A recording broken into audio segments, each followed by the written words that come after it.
In today's video, I will show you the new best unstable bomber build in Once Human. So in this full build guide, I will give you the best weapons and gear set that you want to get.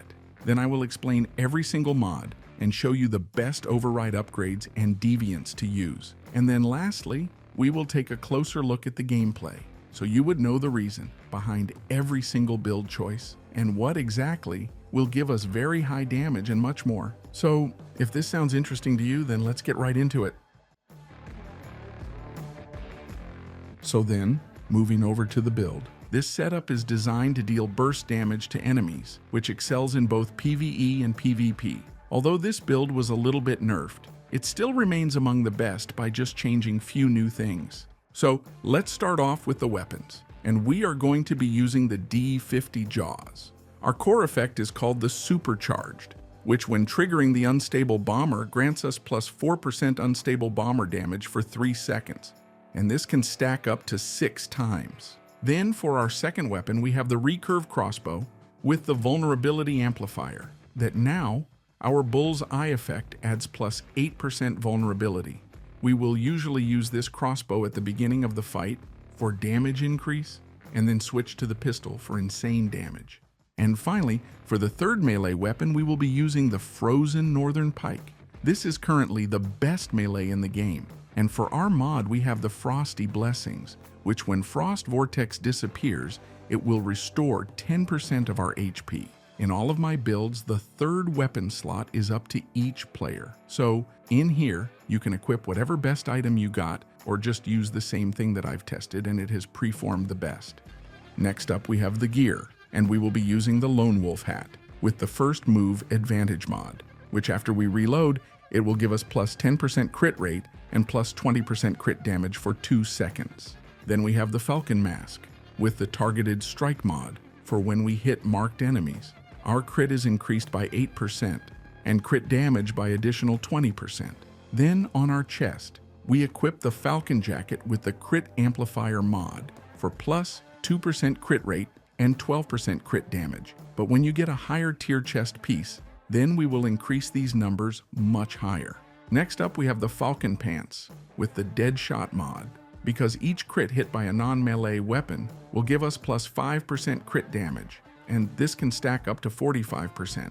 Then for boots, I've picked the Lone Wolf shoes with the Slow and Steady Violent mod for plus 8% damage. And when our HP is above 90%, we get additionally plus 8% damage. And finally, we have the Falcon Gloves with the crit amplifier for plus 5% crit rate and plus 15% crit damage. One more massive thing that we need to use specifically is the override passives. And on the right side, you can see all of them that I use. But the most important ones is the handgun enhancement for plus 20% damage when holding a pistol. And we will automatically get 1 ammo from reserves when we kill an enemy. Then the Deviation Master, which gives us plus 50% damage against deviants. Then Agility, which after rolling gives us plus 15% damage reduction for 4 seconds. Then Rapid Aid, that reduces the cooldown of healing items by minus 30% and increases the healing effect by plus 15%. And lastly, we have the Status Enhancement, which after hitting a weak spot will give us plus 25% damage increase for the next 3 seconds. Then now let's take a look at the best deviant. And as there are many choices, so this is more of a personal preference, I prefer the Lone Wolf's Whisper because he will automatically attack enemy targets and attract the aggro from nearby enemies. Also, when a target dies, it spawns a clone, which increases our weapons damage by 27%. So overall, this is very overpowered deviant to have. And finally, the choice of food is again up to each player. I really like the canned lunch meat because it's super easy to make and it will boost our max HP by 10%. But of course, if you want to maximize everything to the brim, then you can go with damage increasing food or anything else, depending on who you are specifically fighting. So in a quick summary, if you want to use a very powerful build, which all you have to do is use crossbow, then switch to the pistol and melt down any enemy that comes in your way, then this is the build for you. So have fun. So with that said, I really do appreciate everyone for watching, guys, and I hope you enjoyed it. If you have any questions or feedback, then feel free to leave your comments in the comment section down below. And while you are doing that, please leave a like, subscribe, and enable that notification bell.